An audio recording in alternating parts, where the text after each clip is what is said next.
बिस्मिल्लाहिर्रहमानिर्रहीम अस्सलाम वालेकुम। 10th chemistry chapter number 15 lecture number 3 start करेंगे। तो लास्ट में हमने पढ़ा था कि आयनिक कंपाउंड पानी के अंदर डिजोल्व हो जाते हैं क्योंकि वो आयन्स होते हैं, आयनिक बॉन्ड होता है उनके दरमियान। तो आज हम स्टडी करेंगे extensive hydrogen bonding ability. Hydrogen bonding की वजह से भी मुख्तलिफ केमिकल या मुख्तलिफ चीज़ें पानी के अंदर डिजोल्व हो जाती हैं। वो कैसे होती है मैं आपको डिटेल से बताऊंगा। अच्छा, सबसे पहले तो वाटर की स्ट्रक्चर क्या होती है। वाटर की स्ट्रक्चर देख लो, MCQ शॉर्ट क्वेश्चन के लिए भी हो सकता है, तो वो बातें बता दूंगा। ऑक्सीजन का एटॉमिक नंबर कितना होता है? 8 होता है। क्या होता है? 8। तो पहले ऑर्बिट में कितने इलेक्ट्रॉन? 2। और दूसरे ऑर्बिट में 6 आ जाएंगे।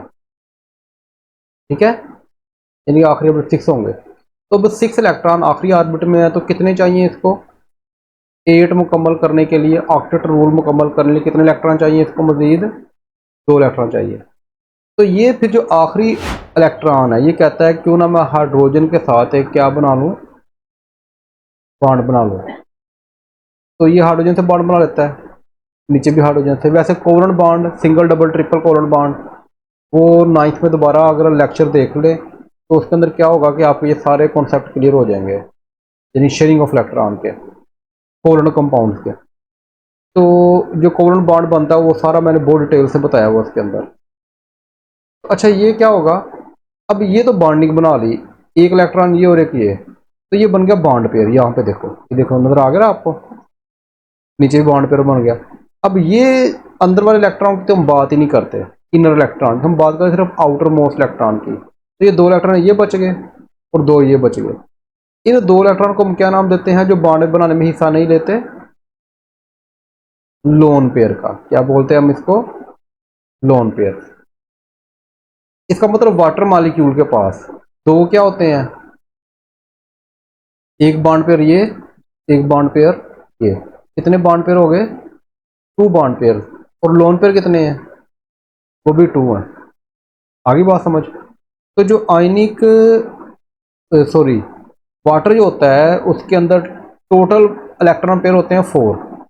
उनमें से 2 बॉन्ड पेयर होते हैं, 2 लोन पेयर होते हैं। ये कहानी समझ में आ गई? तो ये आपको पता होना चाहिए कि वाटर के अंदर कितने लोन पेयर होते हैं?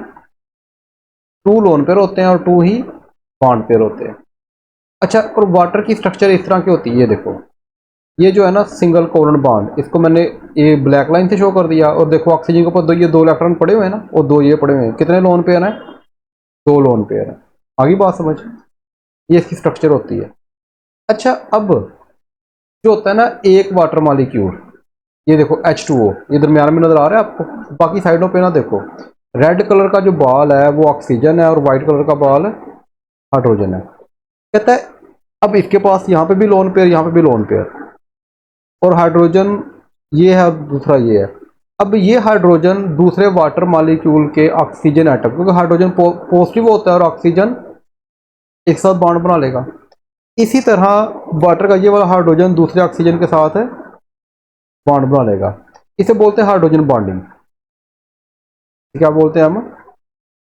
अच्छा, अब इधर देखो, अब ये जो बॉन्ड बन रहा है, ये देखो हाइड्रोजन एटम जो है ना, तीसरा वाटर मॉलिक्यूल आ गया। तीसरा वाटर मॉलिक्यूल का हाइड्रोजन एटम इधर ऑक्सीजन के लोन पेयर के साथ बॉन्ड बना रहा है। ऑक्सीजन के लोन पेयर के साथ बॉन्ड बना रहा है। एक लोन पेयर ये है, एक इधर पड़ा हुआ है।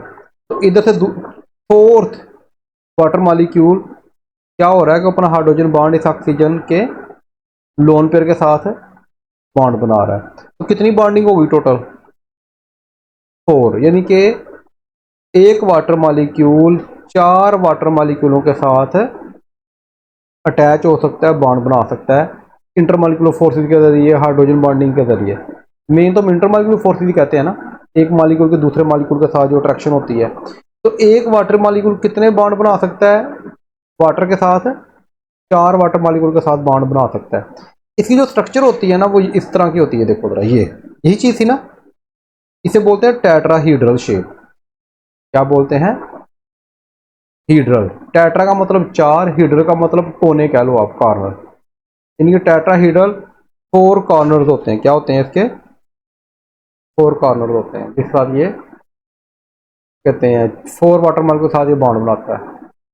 समझ आ गई बात की? तो ये आपने मेन याद रखना है, टेट्राहीड्रल स्ट्रक्चर। वाटर की स्ट्रक्चर कौन सी है? ये बोर्ड में एमसीक्यू बहुत आया हुआ है। और वाटर के ऊपर लोन पेयर कितने होते हैं? 2। और बॉन्ड पेयर कितने होते हैं? बॉन्ड पेयर भी 2 होते हैं। टोटल इलेक्ट्रॉन पेयर कितने हो गए? 4। क्लियर होगी बात यहाँ तक? ये सारी होगी स्ट्रक्चर की बात। अब नेक्स्ट हम जो बात करना चाह रहे हैं उसकी हम बात करेंगे। वाटर स्ट्रक्चर तो मैंने बता दिया आपको, उसकी थोड़ी थ्योरी देख लो जो बुक के अंदर लिखी हुई है आपकी, मैं वही बात करूंगा। Water molecule is composed of, water molecule के अंदर क्या होता है? एक ऑक्सीजन होता है, 2 हाइड्रोजन एटम लगे होते हैं, बिकॉज ऑफ 2 OH बॉन्ड। और उसके ऑक्सीजन 2 हाइड्रोजन के साथ बॉन्ड बनाता है, OH OH। और 2 OH बॉन्ड होते हैं और 2 ही लोन पेयर होते हैं। देखा ना अभी हमने, 2 OH बॉन्ड थे, 2 ही लोन पेयर थे उसके ऊपर। अच्छा, वन वाटर मॉलिक्यूल कितने, एक वाटर मॉलिक्यूल कितने बॉन्ड बनाता है दूसरे वाटर मॉलिक्यूल के साथ? 4। कितने बनाता है? अभी देखा नहीं हमने, एक वाटर मॉलिक्यूल जो है वो 4 वाटर मॉलिक्यूल के साथ अटैच हो रहा है। अच्छा, one water molecule can form hydrogen bonding with 4 other water molecule. एक वाटर मॉलिक्यूल कितने वाटर मॉलिक्यूल के साथ बॉन्ड बनाता है? 4 के साथ। विच आर अरेंज टेट्राहीड्रली, और वो कैसे अरेंज होते हैं? अब टेट्राहीड्रल में आपको पीछे कॉन्सेप्ट बता चुका हूँ। Around the water molecule, water molecule के इर्द गिर्द लगे होते हैं। देखा ना हमने, वाटर मॉलिक्यूल तीनों अतराफ में लगे हुए थे, 3D के अंदर लगे हुए थे। अच्छा, ये तो हो गया ना वाटर मॉलिक्यूल की स्ट्रक्चर। अगर बोर्ड में शॉर्ट क्वेश्चन आएगा what is the structure of water molecule, तो आप ये सारी बातें उसके अंदर लिख सकते हो।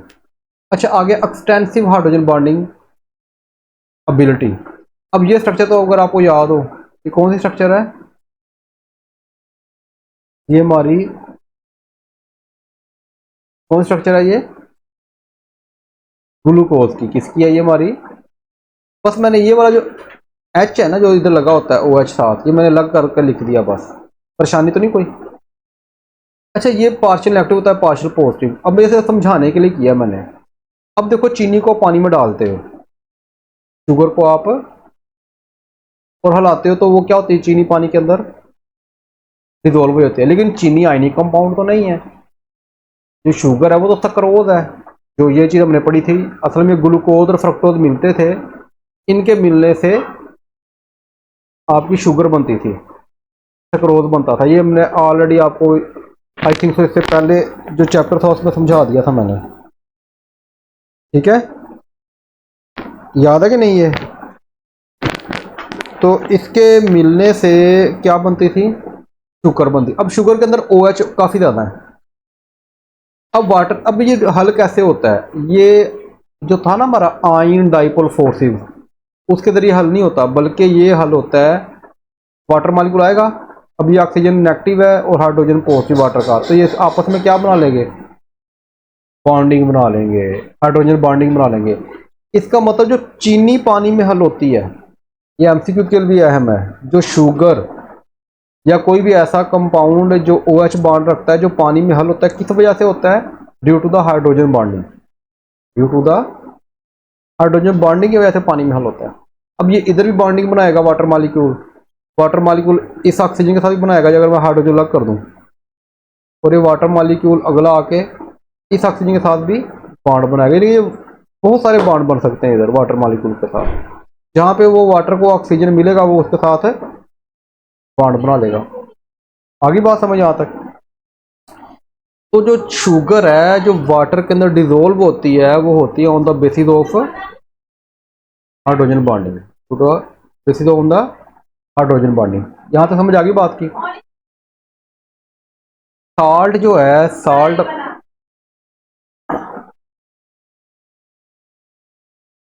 जो है जो पानी में हल होता है, वो होता है आयन डाइपोल फोर्सेस की वजह से। और यहाँ पे जो आपका शुगर या सक्रोज है वो पानी में हल होती है due to the hydrogen bonding. To the, clear होगी बात यहाँ तक। अब इसकी थ्योरी देख लेते हैं, कि थ्योरी में क्या है।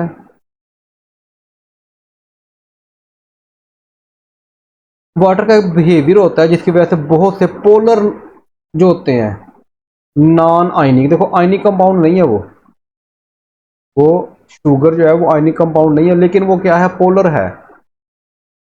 पोलर अब पता है ना आपको, जिसके ऊपर पार्शियल इलेक्ट्रिक और पार्शियल पॉजिटिव चार्ज होता है, वाटर भी पोलर ही है, लेकिन वो पोलर है, लेकिन वाटर भी आयनिक कंपाउंड नहीं है। तो वो क्या करता है, पानी यानी उसके अंदर OH ग्रुप होता है। OH मैंने बता दिया ना आपको किस तरह वो हाइड्रोजन बॉन्डिंग करता है, उस हाइड्रोजन बॉन्डिंग की वजह से वो पानी में हल हो जाते हैं। Example alcohol, organic acid, glucose, sugar, ये सारे क्या हैं, इनके पास OH बॉन्ड होते हैं और वो पानी के साथ क्या बनाते हैं, हाइड्रोजन बॉन्डिंग बनाते हैं और वो पानी के अंदर हल हो जाते हैं। तो ये बोर्ड में शॉर्ट क्वेश्चन आता है कि why the sugar dissolve in water, तो वो आपकी हाइड्रोजन बॉन्डिंग की वजह से डिजोल्व हो रही है। क्लियर होगी बात यहाँ तक?